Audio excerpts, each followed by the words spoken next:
Morning, welcome. Chris Marcus here with you, talking about silver today. And congratulations, the price of silver is now $600. Now, just kidding, it's April Fool's Day. Although it could be $600 one day, stunning as that sounds, if you actually break down how much silver is there, or more appropriately, not there. But anyway, in today's video, just a quick update on some interesting things that are happening for everyone who's just watching the price. I think it was up a little bit this week. Nothing completely stunning. Yet, really, for the last 6 years or so, ever since silver got smoked from $49, which now, again, if you haven't seen the transcripts of the banks and the things where they're bragging about, let's smash it, and the other guy's giggling, it's really worth checking out. You can Google that and find why silver mysteriously plummeted.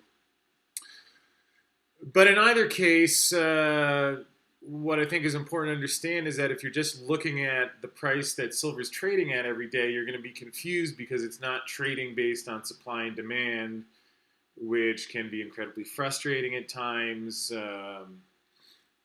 But on the other hand, the way I've approached it is I would think about Enron or Bernie Madoff or especially the housing bubble. When there's something that if you understand what's really going on, you can see that certain things are a matter of when as opposed to if. Certainly, I think that's the case in silver, and I'm stunned that this leveraged Ponzi scheme has been able to go on as long as it has. Great interview with Andrew McGuire, perhaps you're familiar with, who's a trader in the metals markets and has been an outspoken critic of some of the illegal felony behavior. And there's again, we're not talking about gray area stuff. I mean, these are things that when I was on the trading floor, if I had done, I would have been in jail the next day. But anyway, Andrew was talking about how he's been seeing continued signs of physical tightness, and the point being just, I thought about these past situations where, if you really knew where to look before the ship finally went down, like in an Enron or Madoff, if you were talking with Madoff or were working at the firm, you probably sensed something was going on.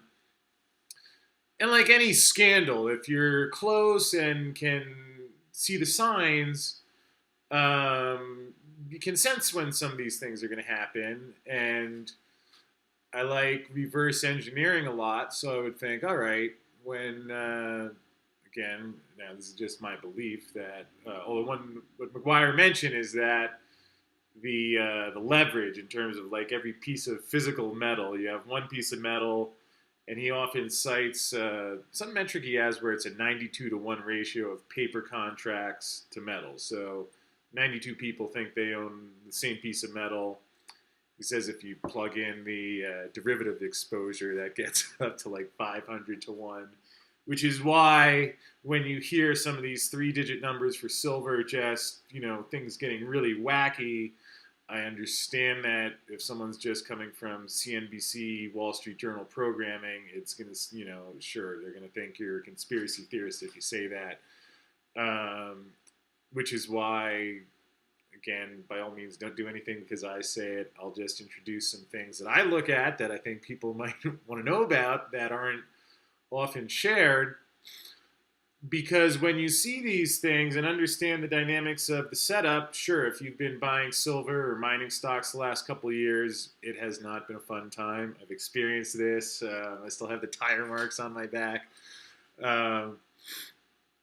But that's why the payout can be so extreme, as maybe you saw in the movie The Big Short. I think the payout can be even bigger in this situation just because it's so extreme. It's like, as Peter Schiff used to always say, when you push a beach ball underwater, the farther it goes down there, once it eventually gets released, the higher it springs up, right? So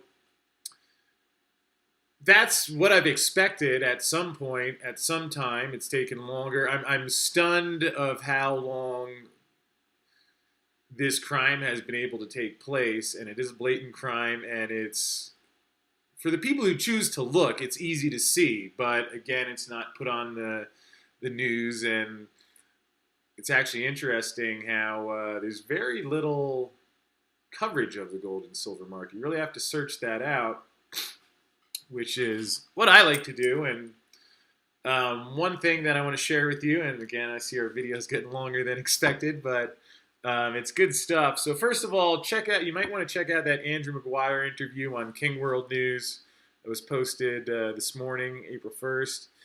And also, I mentioned Ted Butler quite a bit because Ted basically goes through all these exchange reports, weekly basis. He's been doing it for a couple decades.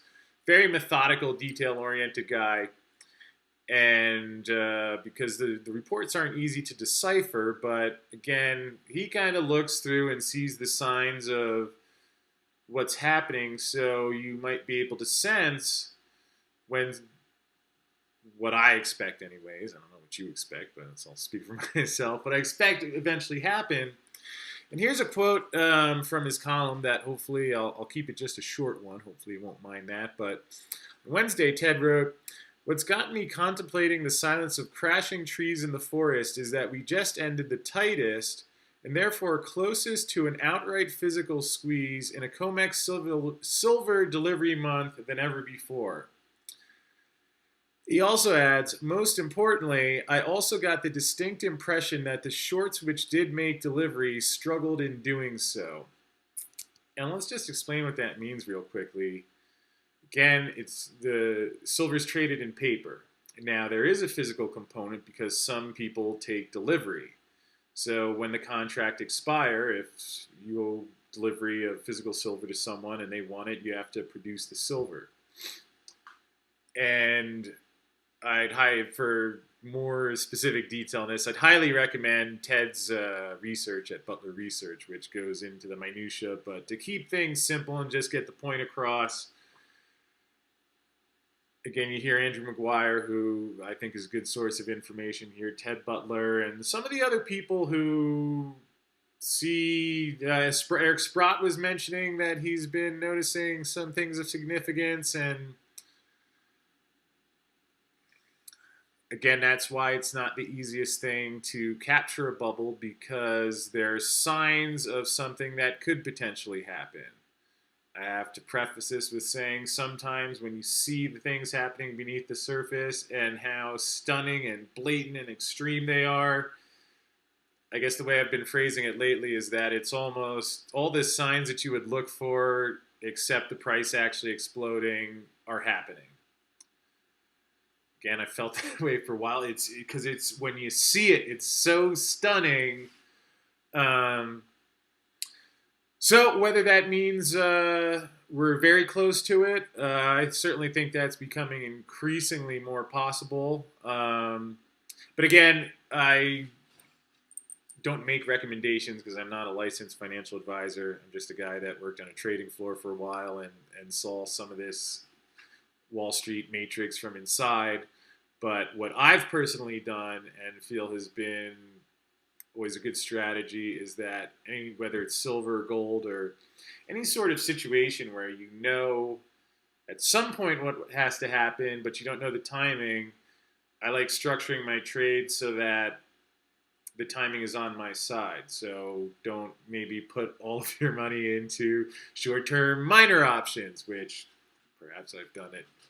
Not all of it, but there's a lot of risk to these things. Yet, if you're taking an extra $100 or $500 each month that you save, and you're buying physical metal somewhere that you can store, and it's not impacting, you're not going overboard and putting yourself in a situation where you end up one day and silver might go higher, but the price just got rigged because of some banker nonsense, and then meeting your mortgage payments or other commitments in life become a challenge is not the most fun way to go. So anyway, it's going to be exciting. It is exciting.